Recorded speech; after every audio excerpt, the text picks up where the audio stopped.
Hi everyone. Welcome to the first episode of the Cornellian podcast. My name is Angel, and I am one of the editor-in-chiefs of the Cornellian, which used to be a newspaper, but during this pandemic, we decided to transition into a podcast. As a team, we believed that it was important to have conversations with people, especially with the state of the world right now.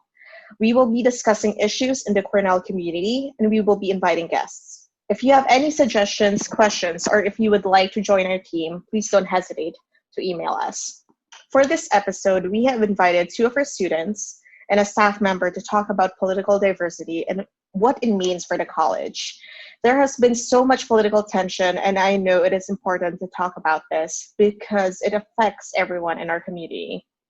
I read a quote from Howard Gardner: "Great leaders provide leadership in two principal ways, through the stories they tell and through the kind of lives they lead." As a journalist, it is my job to ask the right questions and help you tell your story. I do not know each of you well, but leading an organization in this time is courageous. So that says a lot about you, and I commend you for that. So enough of me, and let's jump right into it. So hello, everyone. Thank you for accepting my invitation. I know it's the third week, and we're all busy, but before I start asking questions, I would like each of you to introduce yourselves to the Cornell community. Let's start with you, Blake.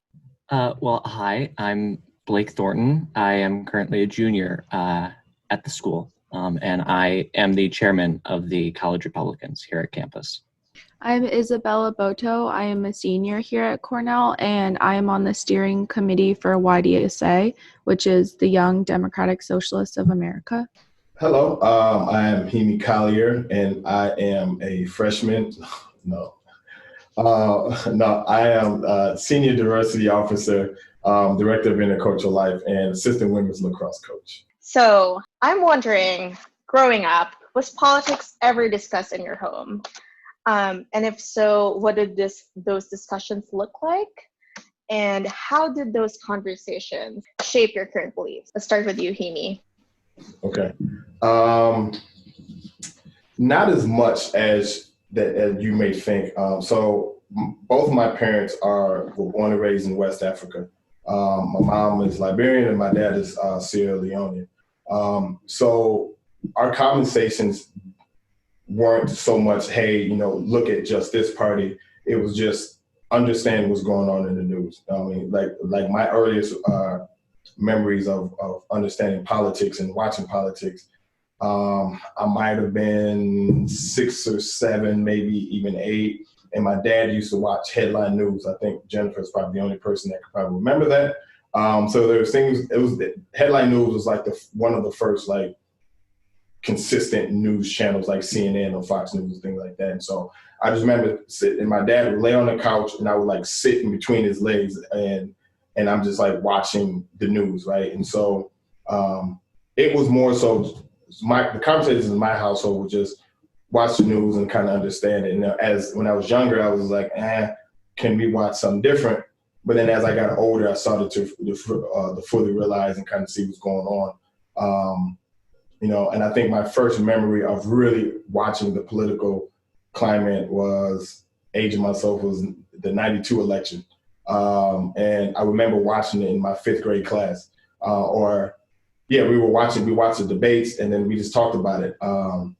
So it wasn't hey, you need to vote this way. It was just watch it, understand it, and just know what's going on. So we, in my household, we really didn't talk too much politics until I got sort of into high school and middle school. Because around that time, it's, the second re-election of President Barack Obama. And so around that time, we were, doing a lot of, watch the debates, come back to school, tell us what you thought about them.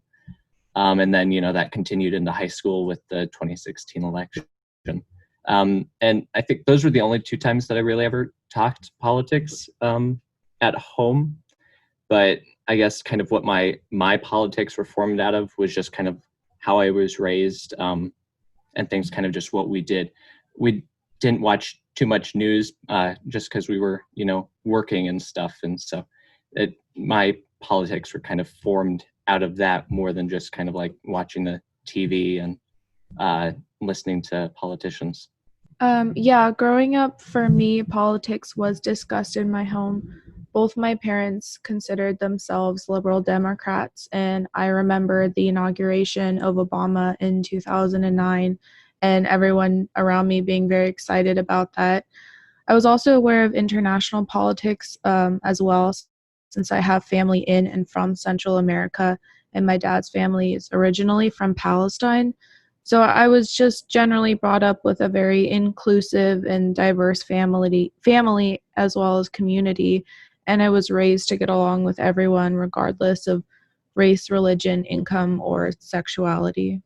So the reason I asked that, I was actually browsing through Facebook the other day, and one of my friends, Sarah, she shared this post um, about like college makes you more liberal or more Republican. Um, what are your thoughts on that? Do you agree with that, or just college in general? How has that shaped your politics? My college experience was very, honestly, it's very different than where you all are at now. It's, as I said, my freshman year in college was the 2000, was the 2000 election, right? And so that was the first time I voted. That was the first time I was gung ho, and at that time I'm like, yeah, Democrats, right? And that was my, and everything was Democrat, but I didn't. But I was always mindful of thinking critically, right? Thinking, okay, let me make sure I see both sides of the coin. And so what really made me try to understand, not necessarily looking at party politics, but actually looking at like issue politics. So I took a political science course my freshman year in college, and I was supposed to be the press secretary for the John McCain ticket. And so we were supposed to put on this whole, we went through an election. And so, we were up against George Bush because it was the primaries. And so I'm like, oh boy, it's, it's I'm probably going to read this stuff and not like anything. And so I'm going through his issues and I'm just like, yo, I like this. Okay, this makes sense. I really like this. And so for me, my education is a huge issue for me, right?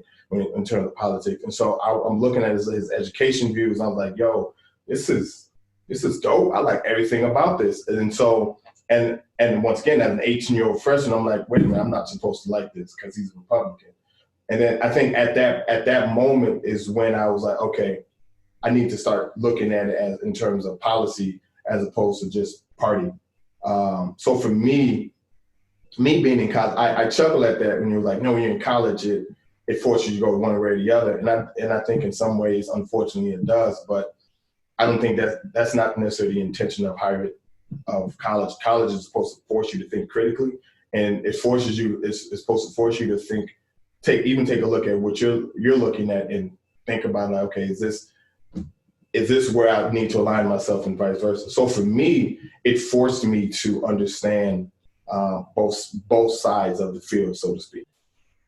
So I agree with Hemie and things that, college is sort of this time to, kind of, really get down, look at the issues and maybe not, necessarily decide a party to be a part of, but just to kind of just be aware of, what are they talking about? Who do I agree with more, come this election or that election? And kind of coming into college, I didn't have that strong of political beliefs at all. Those started to form kind of as I was in college, and it seemed that this election started a little earlier than most elections, so it kind of forced you to start paying attention to the issues much sooner. And that's kind of how I got this position, is because I guess I started to express some of those positions. So I was kind of thrown into the position of becoming the chairman of this group. And I guess I don't necessarily agree with the party 100% of the time, but it's nice just to be able to make sure that at least their views are being presented on the campus, just so that way those that maybe don't always have the time to look at the issues can just have the chance to talk to us and just, hear a little bit about it. I agree with Blake's last point about representing a political belief on campus and just generally being a resource for anybody who's interested in that. And it's interesting because my family, I mentioned earlier that my parents both considered themselves liberal Democrats as I was growing up. And it came to the point, especially with the campaign of Bernie Sanders, that my family became more leftist, more socialist. So even before I was in college, I was familiar with socialism. And definitely being in college and studying history, I have just gotten a further education and understanding of all of these terms, and also just becoming friends with people who are so smart and they teach me so much, and I'm so very grateful for them. So that's another part of college, is the education that the people around you give you, not just in class. Since we're talking about college, so Hemie, I've heard that you have a new position. So congratulations on that one. So you mentioned in your bio, upon accepting the position, that you want every student to feel at home at Cornell. Do you feel like that has been achieved, especially with the current social climate? No, not in the least bit. And I say that because, at least in terms of, for one, thank you for the congratulations. I say that not in the least bit because it's for me, this is a new position. I took over this role in, I want to say June, and so that type of change or that type of thought process, that's going to take time. Any time when you're trying to change the culture of anything, it takes time. Implementing the culture is it's a lot of work. It takes a community as well. So no, I don't think we've achieved that, but that is definitely the goal. To kind of take it off. Like as students, when you all come here, you all should feel comfortable, right? You should feel like you have a space, you have a voice, you have an area to where you can do the things you need to do to learn, right? As long as, and I always say, as long as what you're doing is not detrimental to the community, as long as what you're doing is you're not intentionally trying to be detrimental to the community, then let's have these conversations. And that's part of diversity. Usually when people think diversity, it's always race and ethnicity, and it stops there. No. It doesn't stop just there. It's gender, it's sexual orientation, it's political views, it's whatever. And so my goal, how I want to achieve this goal of people having a place at home, is to create this space to where folks can voice their opinions, right? Whether it's as if like this platform, voice your opinions, and whether we agree or not, that's fine. At least have the decency to respect them and their opinions. Now, there are probably one or two things that I won't I won't necessarily back down from. Racism is one. If you're being a racist individual, sorry, I won't compromise with that. I'm not. There's nothing that we have a conversation about. Now, if we have different political views, cool. Let's have a conversation. Because as I said earlier, I want to try to understand better where you're coming from. Now, whether I walk out of that situation agreeing with you or not, that's beside the point. Once again, you don't have to agree with me in my political views and whatever. I just want you to understand where I'm coming from. Now, if you agree at walking out, great. If you don't, so be it. And that's the environment that I hope to create, where you all can learn from one another. Once again, you don't have to agree with one another. You're not going to agree with everyone. But as long as what you're doing and what you're saying is not intentionally detrimental to someone, or if you do say something that is detrimental to one of your classmates, you recognize it, you understand it. Okay, you know what I said was X, Y, Z. That wasn't my intention, but I understand how you were impacted by that. great, let's move forward. But if you're like, no, I said what I said, but it's detrimental, then that's when there's an issue. So if a student does not feel like, let's say, if a student does not feel like they are at home at Cornell, do you think there are safe spaces or groups on campus that could help them find a home? And I know you are in the diversity committee, and actually my team and I were talking, we're wondering who is actually in the diversity committee. Yes, there are places for people, there are safe spaces. And that's part of ICL's, that's always been a part of ICL's mission, is to create these spaces for people who have from certain identities to have a space to where they can talk and learn and have a space where they can quote unquote be themselves or whatever, right?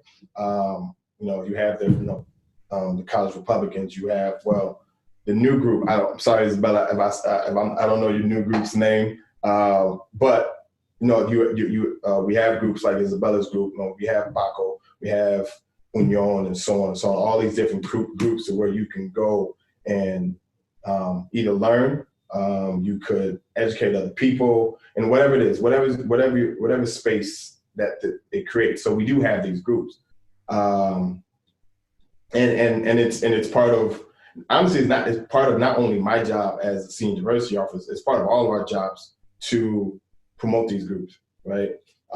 So let's say Blake, I'm using for an example, let's say, Blake being the college Republicans rep, someone walks up to him like, hey, and you may say he may not know them, but hey, do you know who I'm a Democrat and I want to join XYZ. You may know, hey, my name is Blake Thorton. I am the rep for college Republicans, but you can contact XYZ. You can contact this person, they can help you, and vice versa. So that's what it should look like. And that's how you build a community. And then what was your second question again? I'm sorry. So I asked for safe spaces and groups, and who is on the diversity committee? Because not a lot of students actually know that committees exist in the college, believe it or not. I kind of want to I want you to expand on that. Yes. So the diversity committee it is made up of faculty members, staff members, students, and I guess administrators. I guess you can put me as an administrator. I'm using my air quotes here. So it's made up of all these people. So right now it's myself, Christy Johnson, who's a faculty member, Tori Barnes-Brooms is a faculty member, Stephanie Bray, Emily Beeler, student, Mary Olson, faculty, Anna Butts, Tia Western, Amy Robust, Samantha Hebel, Emma Coles, Sage Parker, Armani Rogers, Cleo Sullivan, Casey Tobin, Jalen Webb, and Stephen Sachs. These are all the members that are on the diversity committee. And we try to make sure that as many spaces are represented on the diversity committee. Because when you talk about diversity, once again, it's not a one-sided thing, right? It's not a one-sided issue. Diversity goes across the board. So there are students, faculty, staff, administrators. Politically, you have left, right, male, female, so on and so on, right? So we try to make sure it's as diverse as possible. So there were recent announcements and emails from Student Life. They have reiterated a signposting policy that many students took as directed towards the Black Lives Matter movement. So what is your response to that? And this is a question for all, by the way, because several signs were up last year that were saying, "Make America Great Again" or Trump 2020. How do you feel about that if the policy was only brought up now rather than then as well? I'm not entirely sure. I had also heard rumor that there were also Trump flags and MAGA signs that were also up this year as well. And that could have also been the reason for it. Although I think it's more of just because I think from at least what I saw, there were more signs this year and much larger signs. And I think it's more of a safety issue. If you can't, say your door is blocked by a fire and you can't get out, you have to go through the window. So it's kind of a safety issue there. So I personally don't ever put anything in my windows. If it was something that was done because of a certain sign being in windows, I could see that as being a major problem if they hadn't brought it up the year before and they chose to only do it now. But I mean, considering from what I've heard that there were a wide variety of signs from kind of both sides, I think it's okay, especially given their size, that it was something that just kind of had to be said for safety issues. I had not been aware of all of any safety issues, so it was it was a big shock when the school sent out that email. And I did feel like it could have had to do with BLM signs, and if that is the case, then I do think that is a very bad thing. And yeah, I had just never heard in the past of any bans like this. So I think especially now, since we're more isolated more than ever, and windows, I mean, I agree if they are a safety hazard of any kind, then yeah, sure. But I don't remember that in the email, them mentioning that. But now I think signs in windows are an outlet to share information and beliefs and political opinions, certainly. And the ban should be lifted for those reasons, I think, and also just to make life more interesting when you're walking around here on campus. And if there is a case of hate speech or signs that incite violence or are inappropriate, then I think that the school could directly contact the person who has it up. I think that would be a more productive course of action if there is a problem with a specific sign. Hemie, do you still live on campus? Yeah, I'm still here. Oh, okay. So I assume you've seen those signs, right? Yes, I've seen both BLM signs. I've seen Trump 2020 signs and everything in between, right? So now, while I'm not trying to take myself out of it with this next statement, but it is what it is. Well, I'm not necessarily in those discussions on making that decision one way or the other. But what I can say is, I think with it, this was, from what I understand, this has been a rule since 1853, since the school opened, right? I don't know, who knows, right? But I think when you're thinking about the times that we're in, and it's not even just 2020, when you're looking at different election years, 2020, 2016, 12, 8, whatever, right? Whether it's consistent or not, you do have to move differently, right? You have to enforce things a little bit differently. And so from what I understand, people were like, yeah, well, we've done it in the past, why not now? And part of it is it's rural, and then two, these are different times that we're dealing with, right?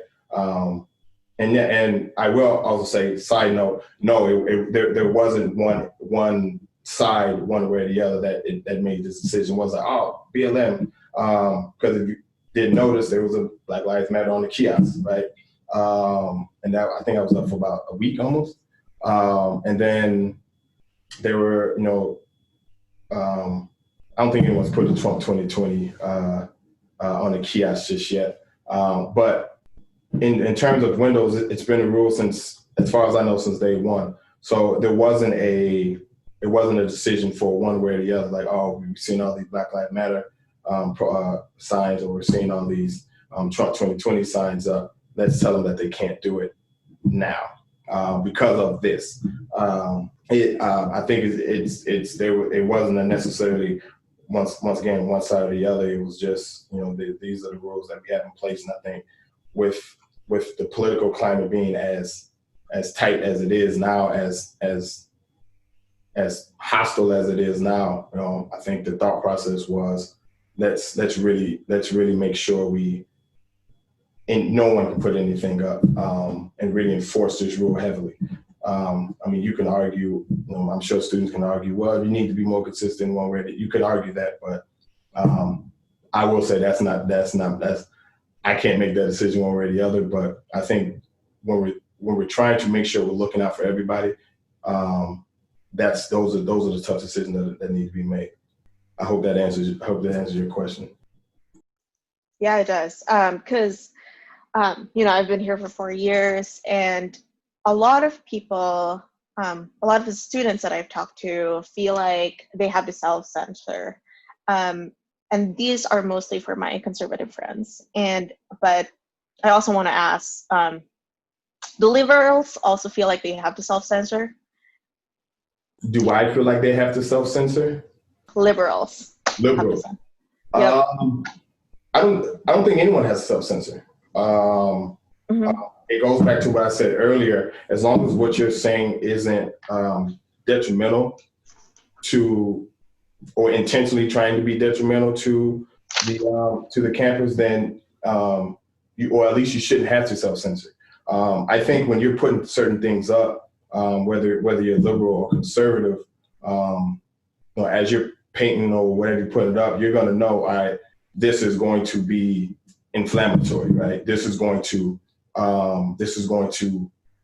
get people moving a little bit. But no, I don't. You shouldn't have to self-censor yourself as long as what you're saying isn't intentionally trying to incite some type of negative reaction, if that makes sense. Now, I'm sure some people may disagree with me, but no, you shouldn't have to. How about you two? I agree with Hemie. I think, like you said, more than ever, with this hostile election coming up and just tensions rising, there's just this feeling that people with this growing tension do not want to upset or disrespect anyone. So I think that everyone should always feel free to share their opinions, but those opinions will not be respected if they disrespect someone else's existence. So that's just going off of what Hemie said earlier. So I think that everyone should be able to express, their opinions, especially in this, country where we're, given that as the, first thing in our Bill of Rights, right to free speech and everything else included within that. I know within my group, though, we have several members that feel that they can't express themselves, that they do have to self-censor, whether it be in the classroom or just if they want to help us with an event, that they'll just stay kind of distant and just kind of look from a distance. I know that just trying to get the group off the ground was fairly difficult too. I know we had kind of been attacked in a sense where the group's meetings were being booked over, our rooms were being canceled and stuff. So it does seem a little hostile. But I hope that as, this election comes to pass, that, things can, calm and we can, start to heal, the divides that have occurred since 2016, and that hopefully we can, meet in the middle again and be able to take and discuss civilly amongst ourselves. So Blake, what do you mean like booked over? Like other people were taking down your meetings? Can you elaborate more on that? Yes. So very early on in the process of trying to, get, the word out there that, yes, this group is back on campus, somebody's actually running it. I had posted a large sign on the Commons just saying like, hey, we're holding a meeting this day in this room at this time. As I later found out, the room that had been booked over. So there was another group put in place of that, so that way we couldn't use that room for a meeting. This information was relayed to me by Student Senate. They held their investigations and dealt with it as I've been told. And since then, we haven't experienced any problems of that sort. So, I think we're on a way to, being accepted again. And being able to take and show or at least let our voice be heard. Yeah, I just have a quick thing to say. So YDSA is a new group here on campus, and we have had a few meetings, and we haven't encountered anything like Blake you're saying, but definitely from talking to other school chapters that we're in contact with, just because the word socialist, communist is still received with a lot of backlash. So we have been advised by other people within the organization to, be careful with QR codes for Zoom meetings, because people will get a hold of that and they'll come in and abuse members or something. So it's definitely, yeah, I would say it can be similar in the fact that some socialists or communists just feel like they should also be quiet or not loudly say their political beliefs, which I think generally is a very common thing, especially right now. Yeah, that's pretty sad. But go ahead, Hemie. Sorry, real quick. So I do want to I do kind of touch on this question a little bit more. I do remember having a conversation with a young student last year who identifies as a conservative, and I remember him expressing that, like he expressing saying that, hey, he feels like, he has to censor himself with him being a conservative student and so on and so on.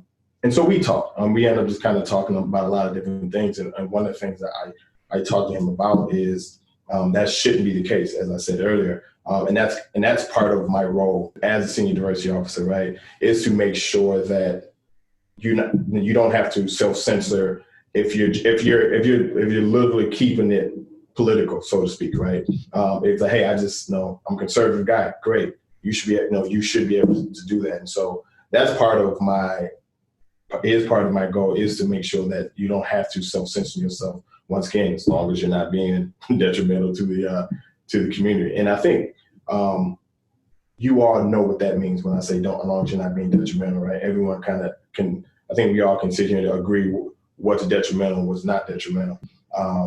So I wanted to kind of add to that. I do remember having that conversation, and that is a goal. That is a small goal, and maybe even just personal goal, so that you all can have these spaces where you can talk, even on a broader level. So, well, we talked about students or even staff members having to self-censor. And I was browsing. This is a question specifically for Izabella. I was actually browsing posters on that related to the Black Lives Matter movement. And it says, white silence is violence. I have not seen that at Cornell. Could you elaborate on this phrase, Izabella? And what are your personal feelings on this? Yeah, so my general understanding is that the phrase white silence is violence refers to white people's role in this call for racial justice that has sparked thousands of protests worldwide and is all over social media.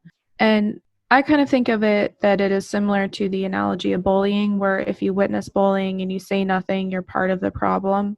And the issues that Black Americans face in this country cannot be remedied if white people ignore the problems.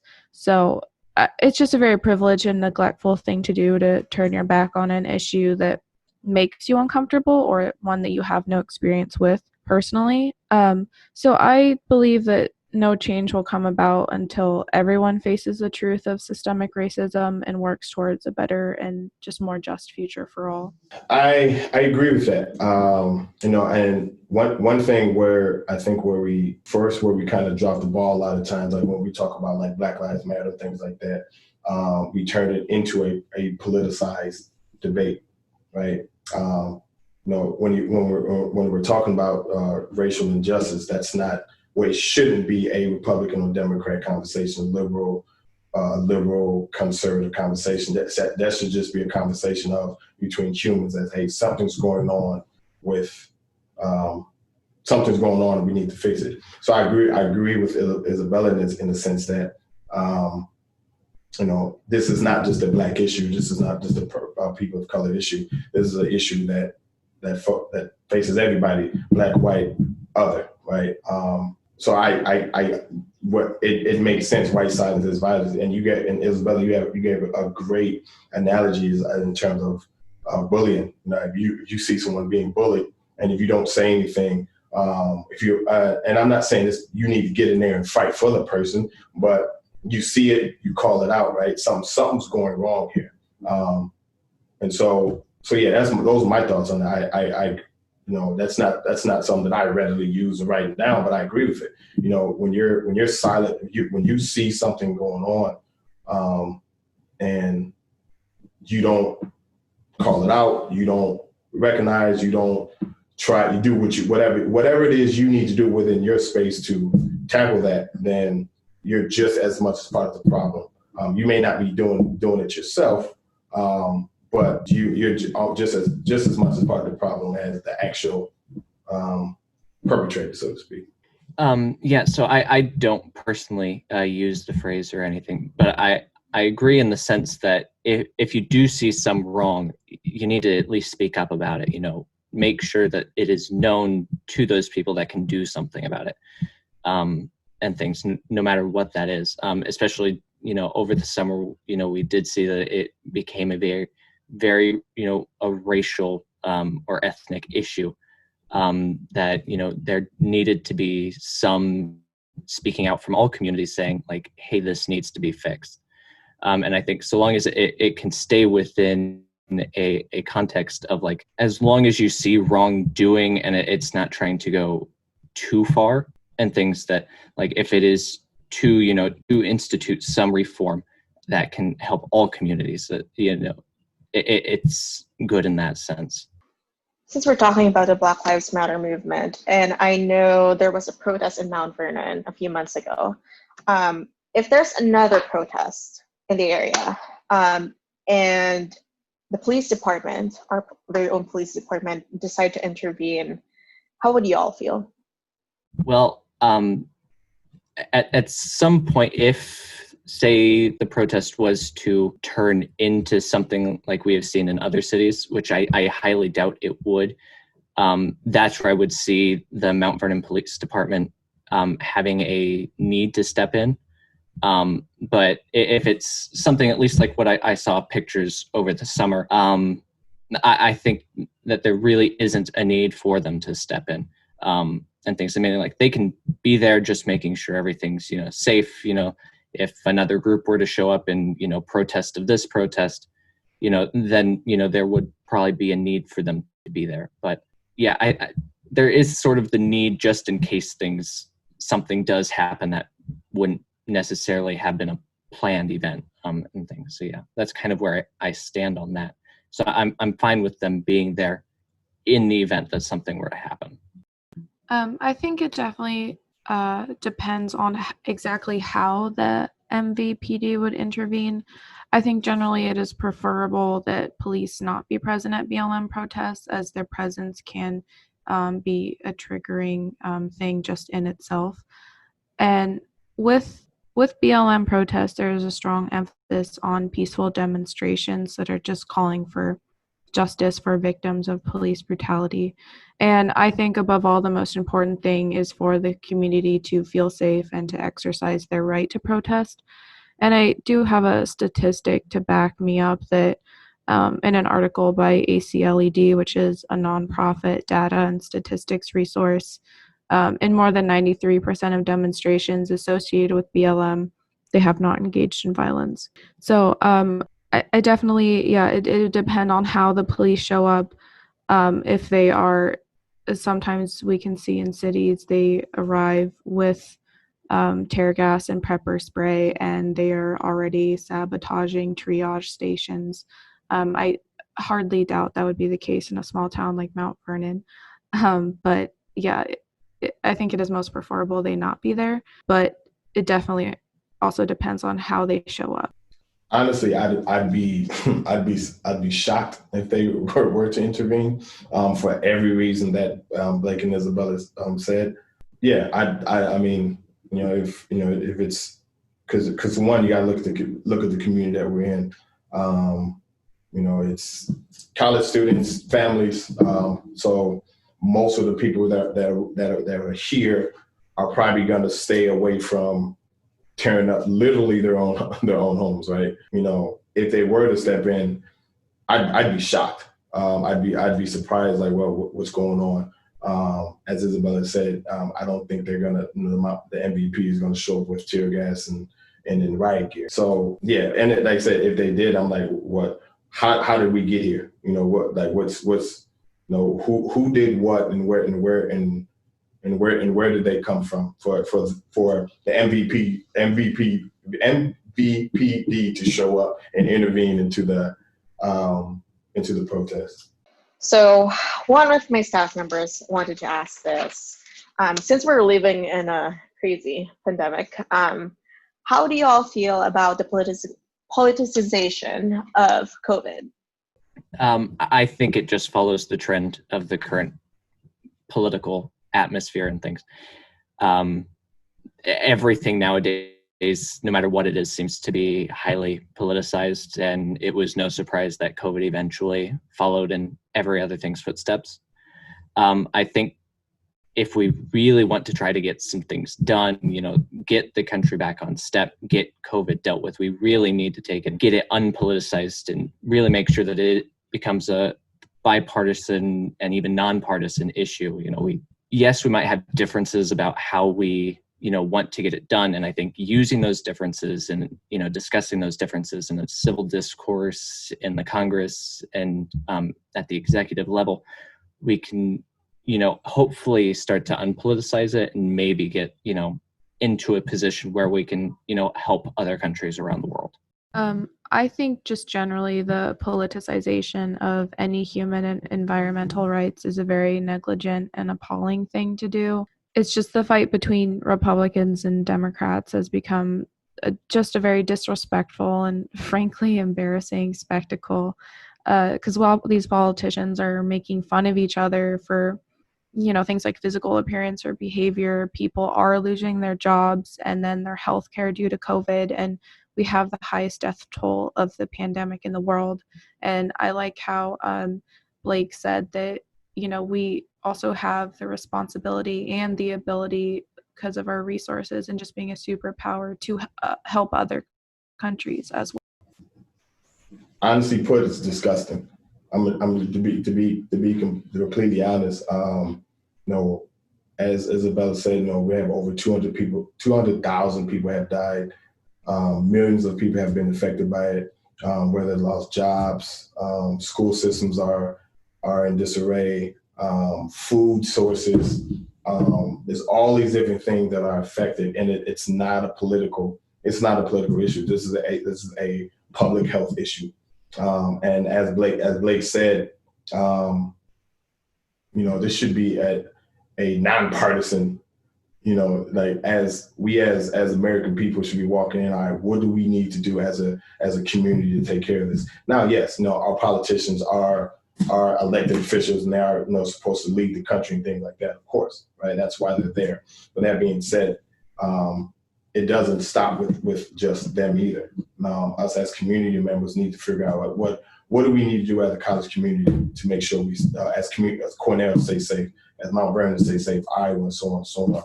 But the way we've politicized it, I don't know about as a administrator to say that it's disgusting. It really makes me upset because millions of people's lives are being affected by it. And it really shouldn't be that way. You know, the fact that, as I said, we have politicians going back and forth at one another about it. You know, and I honestly feel I don't want to say I feel bad, but I'm like, I don't know how to explain that to you young people. You know, we're watching. You know, I don't know how to, like, hey, I know you all seeing our leaders do it. Hey, that's not how it should work. But you're like, well, that's their leaders, right? So yeah, I agree, Blake. I agree, Izabella. It's not where we should be, and it's frustrating. We have no control over what's going to happen to our country, our community, and ourselves. But if there's one thing we can do is to have the courage to show up. So that's what Brene Brown describes as vulnerability. So is there anything you would like to share to our listeners on what it means to have courage in these rough times? I'll start with you, Izabella. Yeah, I think that we actually do have the ability to affect our future. I draw a lot of my just general feelings of hope as being a history student, and throughout history, people have thought this is the end of the world. I can't change this. We've seen, revolutions of workers and people overthrow hundreds of years of monarchy that thought that they were, ruled by divine right.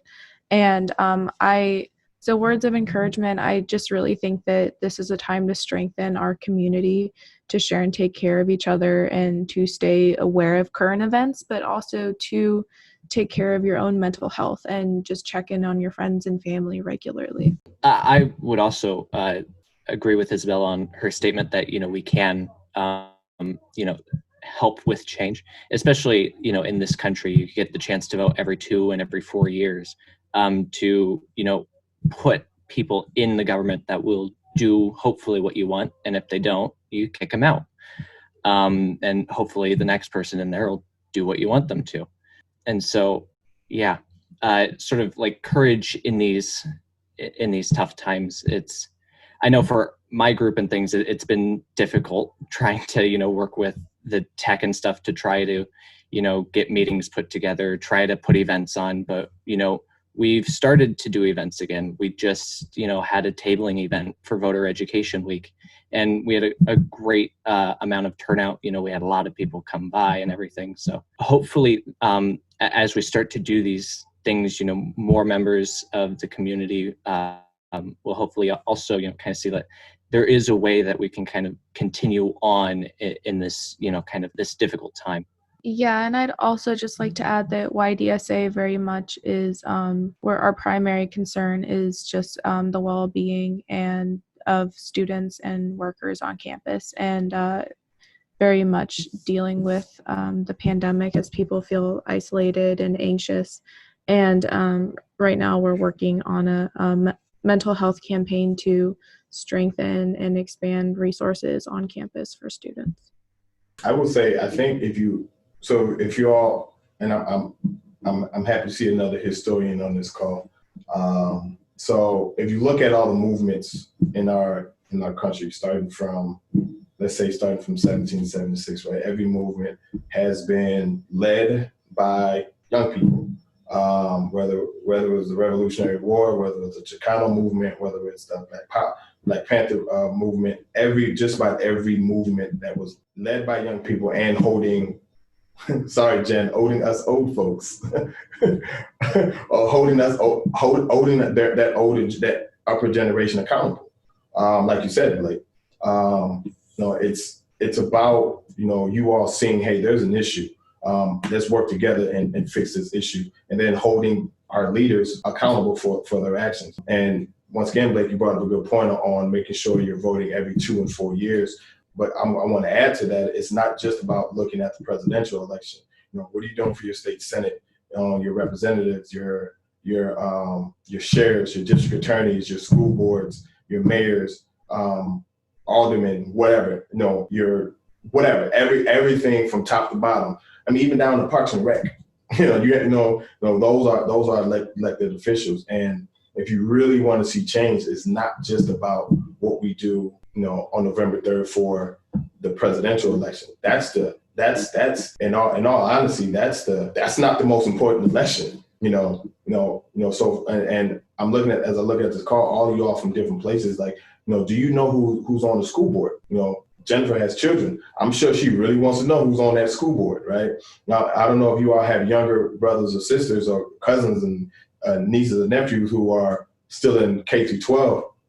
Who are you? Those are the people that are making those decisions for the kids and roads and things like that. And so, yes, definitely take care of yourself. And that's why if you do this as a community, to Isabella's point, you could make sure that you're taking care of yourself. Like, hey, Izabella, I'm tired.